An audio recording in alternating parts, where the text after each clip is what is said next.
Halo para pecinta catur Indonesia, kembali lagi di Tarigan Catur Channel.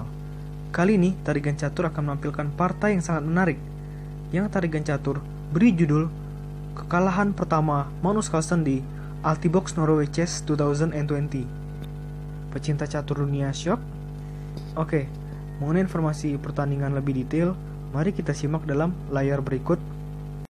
Ya, pertandingan ini tersaji dalam turnamen Altibox Norway Chess 2020, tepatnya pada ronde kelima.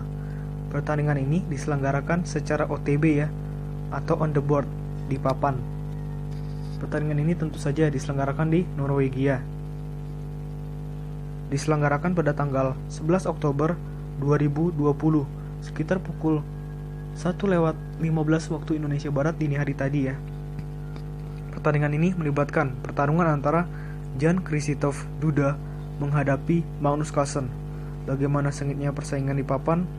Mari kita simak dalam layar berikut ini. Di sini Jan Krzysztof Duda mengenakan catur buah putih dengan rating FIDE 2757 menghadapi Magnus Carlsen yang menggunakan catur buah hitam dengan rating FIDE 2863. Duda memulai permainan dengan pion E4 dibalas dengan pion C6 oleh Magnus Carlsen. Di sini artinya adalah pembukaan karokan defense ya, atau pertahanan karokan. Pion D4 dan seperti balasan pada umumnya dengan pion D5. Biasanya dalam posisi seperti ini, kebanyakan pemain akan melakukan pion E pukul D5 dan pion C pukul D5. Namun kali ini bukan seperti itu yang dilakukan. Setelah pion D5, yang dilakukan adalah kuda C3. Pion D pukul E4, kuda pukul E4. Kuda F6, di sini langsung ya Magnus Carlsen ingin mengajak pertukaran kuda, diterima saja oleh Duda dengan kuda pukul kuda F6 dengan tempo skak. Pion E pukul kuda F6. Pion C3 untuk memperkuat keberadaan pion D4 agar lebih strategis ya. Gajah D6, gajah D3, rokade pendek oleh hitam. Menteri C2, ada tempo untuk mengancam pion lemah yang ada di petak H7 2 kali. Namun hitam lebih memilih langkah benteng E8 skak ya, dengan tempo skak sekaligus mencoba untuk menguasai lajur E. Di sini kuda menutup di E2 dan respon hitam agar pion hitam tidak hilang dengan pion menuju ke H5. Gajah E3, kuda D7 dan rokade panjang oleh putih. Di sini Duda ingin melakukan rokade yang berlawanan oleh Magnus Carlsen. Nantinya agar siapa yang cepat-cepatan untuk bisa menghancurkan pertahanan sayap rajanya masing-masing ya. Pion B5,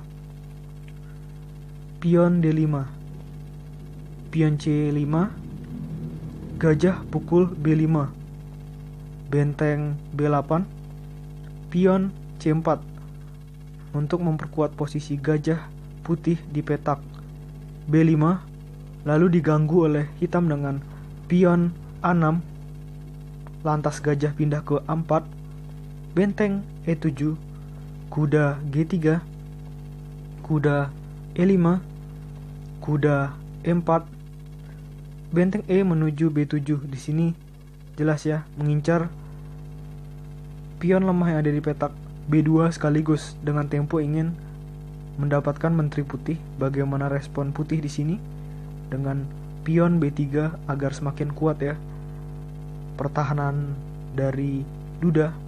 Apa balasan dari Magnus dengan benteng B4, gajah D2, dan di sini hitam melakukan langkah kejutan dengan benteng pukul gajah di A4. Pion pukul benteng dengan maksud agar pion putih menjadi tumpuk.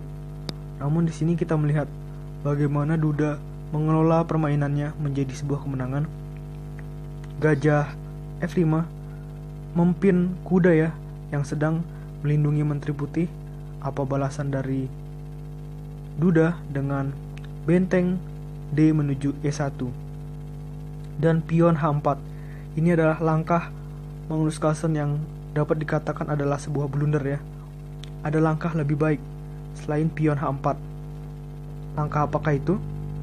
Ya, langkah itu adalah kuda G4. Apabila langkah ini yang dilakukan, maka yang akan terjadi seperti ini.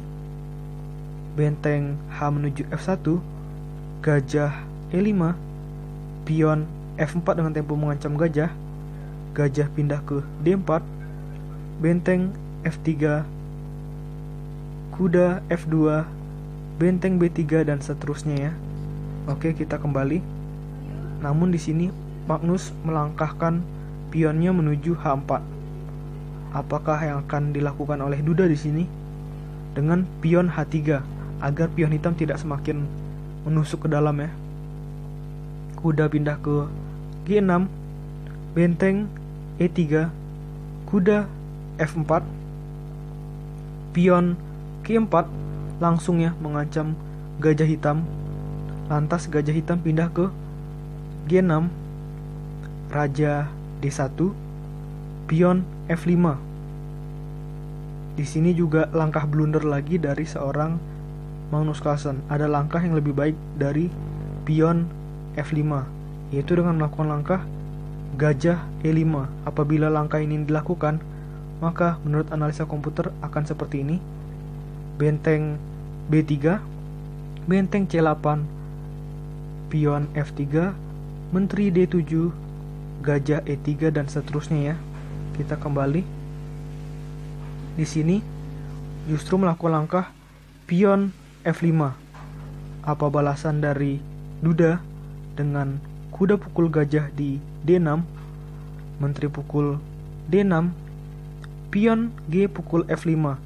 Di sini terpaksa ya, gajah hitam harus pindah ke H5 dengan tempo skak. Lantas di sini putih menutup skak tersebut dengan pion F3, menteri F6, gajah C3, menteri G5, menteri E4, menteri G2. Jadi di sini sengaja mengorbankan kudanya ya, demi untuk mendapatkan benteng putih.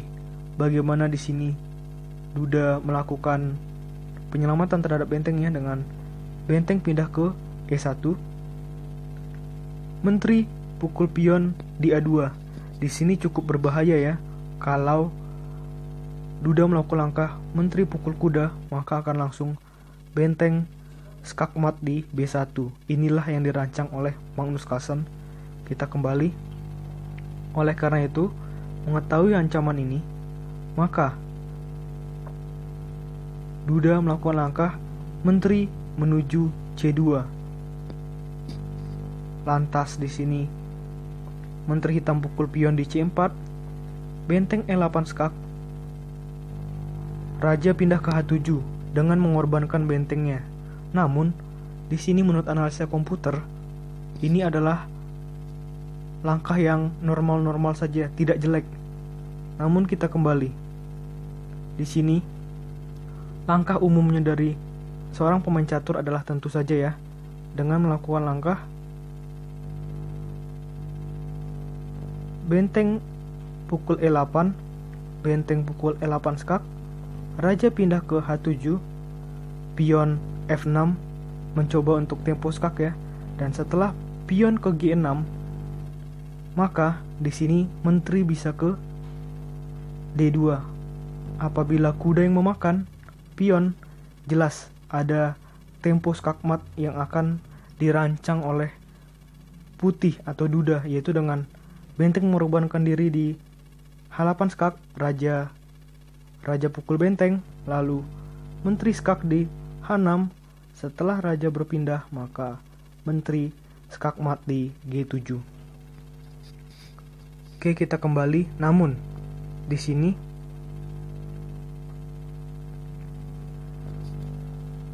Magnus lebih memilih langkah Raja H7. Nanti maksud dari Magnus adalah ingin terus menjaga tempo skak agar siapa tahu bisa membuat pertandingan ini menjadi draw. Itu maksud dari Magnus, sehingga mengorbankan bentengnya. Sehingga benteng putih pukul benteng hitam. Menteri D5 skak. Menteri menutup di D2. Gajah pukul F3 dengan tempo skak lagi. Raja pindah ke C1. Menteri pukul F5. Benteng E3. Kuda E2 skak. Raja B2. Kuda pukul gajah C3. Menteri pukul C3. Ada tempo mengancam ya, gajah hitam ya. Lalu menteri menuju F4. Di sini akan sangat berisiko bila benteng memukul gajah, maka menteri pukul benteng dengan tempo skak, dan lagi-lagi akan terus mengancam dengan tempo skak ya. Di sini jelas Duda mengetahui hal tersebut, sehingga melakukan langkah menteri D3 skak, pion F5 menutup, dan benteng F8. Di sini mengancam pion lemah yang ada di petak F5 sebanyak 2 kali ya. Bagaimana respon dari Magnus? Menteri B4 skak terus memaksimalkan tempo skak. Seperti yang tadi tarigan catur katakan, mengapa Magnus mengorbankan bentengnya. Raja pindah ke C1, gajah E4. Di sini cukup berbahaya ya kalau menteri pindah ke sembarang tempat. Misalkan menteri pindah ke sini, maka akan ada skak terus yang akan sangat berbahaya juga. Oleh karena itu, di sini Duda melakukan langkah menteri B3 menutup potensi untuk terjadinya skak di B1. Lalu kemanakah hitam akan memindahkan menterinya? Menteri D4. Menteri C3 terus mengajak pengorbanan atau mengajak pertukaran menteri ya, agar Duda dapat lebih mudah meraih kemenangan. Lantas Magnus Carlsen tentu saja tidak mau dengan menteri pindah ke D6. Raja F7, jelas ya ada tempo skakmat di sini di petak G7. Bagaimana cara hitam untuk menangkalnya? Menteri G6, benteng D7, menteri G1 skak, raja pindah ke B2, pion C4, benteng pukul gajah D4. Di sini tujuannya adalah untuk membuat ada 2 pion lemah ya bagi hitam, sehingga jelas pion pukul benteng. Lagi pula pengorbanan ini juga cukup bagus karena Duda masih unggul secara materi ya. Benteng D4 dengan tujuan untuk mendapatkan 2 pion hitam. Lalu lagi-lagi Magnus memaksimalkan tempo skak dengan menteri skak di F2, menteri menutup di D2, pion C3 skak, raja pukul C3, menteri G3 skak, raja pindah ke B2, menteri pukul pion di H3. Mendapatkan 1 pion untuk mencoba mempromosikan pion hitam ya. Benteng pukul pion E4, menteri G3, menteri D4, menteri G2 skak, raja pindah ke C3. Kita kembali. Raja pindah ke C3. Menteri skak di F3, raja pindah ke B4.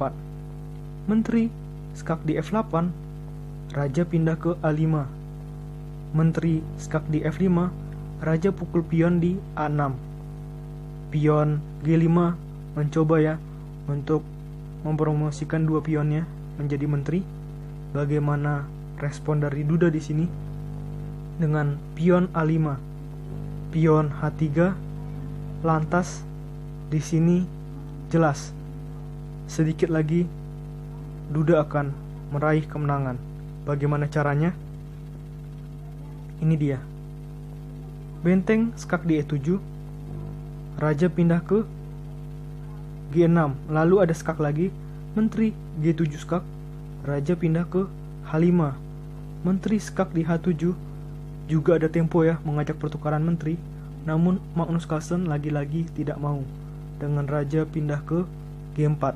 Nah, tentu saja para pecinta catur sudah mengetahui apa langkah berikutnya dari seorang duda yang membuat Magnus Carlsen resign dari permainan ini. Langkah apakah itu? Ya, tentu saja jelas ya.